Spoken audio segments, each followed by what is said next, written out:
Bismillahirrahmanirrahim. Assalamualaikum warahmatullahi wabarakatuh. Perkenalkan, saya Maya Amalia, Sarjana Keperawatan, Nurse Magister Keperawatan. Di sini saya akan menjelaskan sedikit mengenai etika keperawatan. Kita mulai dari etika profesi. Beretika profesi adalah perilaku yang diharapkan bagi setiap anggota profesinya untuk bertindak sesuai dengan kapasitas profesionalnya. Nah, di sini perawat merupakan suatu profesi. Oleh karena itu, perawat diharapkan bertindak atau berperilaku sesuai dengan kapasitasnya sebagai seorang perawat.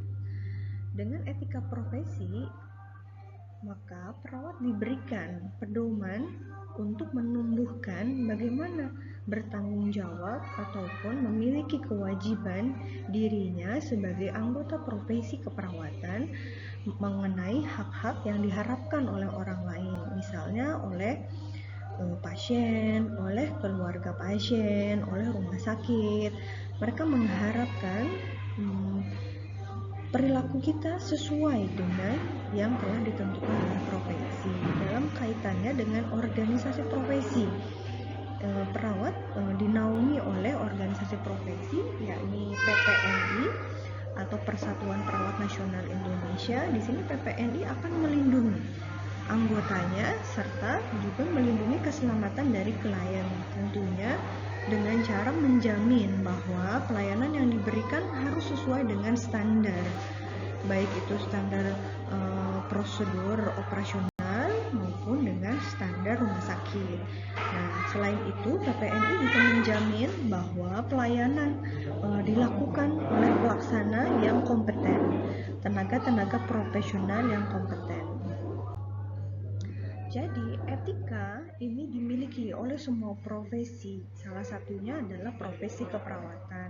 Dengan etika ini akan mendasari prinsip-prinsip suatu profesi dan akan tercermin pada saat profesi tersebut menjalankan praktek profesinya.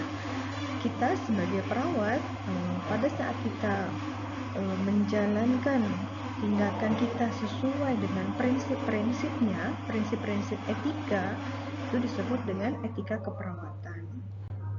Oke, di sini etika profesi keperawatan adalah filsafat yang mengarahkan kita semua sebagai perawat terhadap tanggung jawab moral yang mendasari kita dalam melaksanakan praktek keperawatan. Etika profesional keperawatan ini juga dikenal dengan praktis disiplin atau asuhan praktik keperawatan. Etika profesi keperawatan adalah milik dan dilaksanakan oleh semua anggota profesi keperawatan, yaitu oleh perawat. Manfaatnya dari etika keperawatan ini adalah sumber dalam merumuskan standar serta prinsip-prinsip yang menjadi penuntun perawat dalam berperilaku serta membuat keputusan untuk melindungi hak-hak manusia.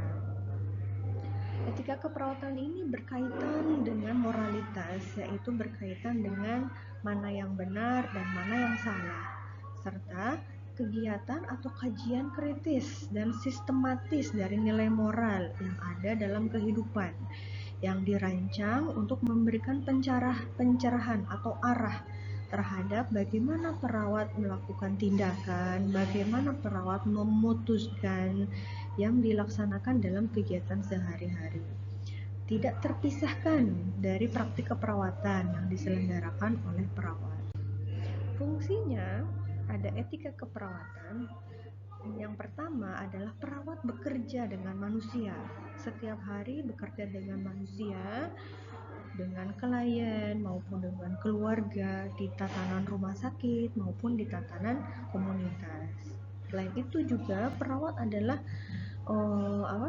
individu yang akan membuat keputusan, ya, mana tindakan yang benar, mana tindakan yang salah. Kemudian perawat juga di sini ada tanggung gugat perawat. Artinya perawat harus bertanggung jawab terhadap tindakan yang dilakukannya dan siap jika suatu saat dilakukan gugatan terhadap perawat, perawat siap karena perawat telah melakukan pelayanan sesuai dengan standar dan melakukan dokumentasi. Nah, di sini adalah fungsi tanggung jawab perawat. Lalu peran dan hubungan perawat, baik itu dengan klien, dengan praktik, dengan masyarakat, maupun dengan teman sejawat. Lalu ada komitmen perawat, ya, bagaimana perawat menjalankan tindakan sesuai dengan profesinya dan adanya kemajuan teknologi. Bagaimana perawat selalu meningkatkan pengetahuannya, terutama terhadap teknologi terbaru. Ya. Selanjutnya, tujuan dari etika keperawatan: mengenal serta mengidentifikasi unsur moral dalam praktik keperawatan, membentuk strategi atau cara, dan menganalisis masalah moral yang terjadi dalam praktik keperawatan, serta menghubungkan prinsip moral dan pelajaran, baik yang dapat dipertanggungjawabkan dengan diri sendiri, keluarga, masyarakat, dan kepada Tuhan sesuai dengan kepercayaannya. Nah, etika keperawatan sendiri terkait dengan asal-usul dari teori etika dilatar belakangi dari teori utilitarianisme dan teori deontologi. Untuk utilitarianisme ini, pada intinya tindakan yang dilakukan itu harus dinilai benar atau salah dilihat hanya dari konsekuensinya, serta bagaimana mengukur akibat dari suatu tindakan. Yang terpenting adalah bagaimana bahagia atau tidak bahagia, serta kesejahteraan setiap orang adalah penting. Ini makna dari prinsip utilitarianisme. Sedangkan dari deontologi, teori ini menyatakan bahwa keyakinan seseorang itu bersumber dari keberhasilan manusia dalam mengerjakan tugas atau kewajibannya. Nah, di sini dibagi menjadi 3 teori deontologi ini. Ada kemurahan hati, yaitu prinsipnya melakukan tindakan sesuai dengan tanggung jawab, melakukan kebaikan, menguntungkan orang lain, dan menghindari perbuatan yang merugikan orang lain. Sedangkan prinsip keadilan di sini menyatakan bahwa mereka harus sederajat diperlakukan, sedangkan yang tidak sederajat diperlakukan tidak sederajat sesuai dengan kebutuhan. Nah, ini adalah prinsip keadilan. Sedangkan prinsip lainnya ada otonomi, kejujuran, serta ketaatan. Nah, di sini kita lihat apa hubungannya dengan etika. Untuk utilitarianisme ini menempatkan tindakan-tindakan yang dilakukan dikatakan baik, yang berguna, memberikan manfaat atau faedah, serta menguntungkan. Sedangkan tindakan yang tidak baik adalah tindakan-tindakan yang memberikan penderitaan atau kerugian. Sedangkan hubungannya dengan deontologi, etika itu adalah menekankan pentingnya seseorang dalam melaksanakan kewajiban, baik buruknya seseorang dalam perilaku berdasarkan sesuai atau tidaknya perilaku tersebut dengan kewajiban. Baik, kita kembali kepada prinsip-prinsip moral dalam keperawatan. Sini ada beberapa prinsip moral. Yang pertama adalah respect for autonomy, ada non-maleficent, beneficent, serta justice. Yang pertama, respect for autonomy di sini adalah menghargai hak atau otonomi klien dan pasien. Klien atau pasien, menghargai hak klien artinya klien dapat menentukan keputusannya untuk diri sendiri. Oleh karena itu, di sini perawat harus menghargai apapun keputusan dari klien. Yang pertama, caranya adalah memberikan informasi yang benar, kemudian melindungi atau memberikan privacy kepada klien. Selanjutnya, melindungi informasi yang sifatnya rahasia serta memperoleh persetujuan untuk setiap tindakan yang akan dilakukan kepada pasien atau informed consent. Ya, jadi di sini setiap pasien memiliki hak, ya, untuk menentukan apa keputusan yang akan diambil. Itu adalah hak dari pasien atau hak otonomi. Kemudian ada prinsip non-maleficent, artinya adalah tidak mengakibatkan injury, ya, atau tidak berbahaya.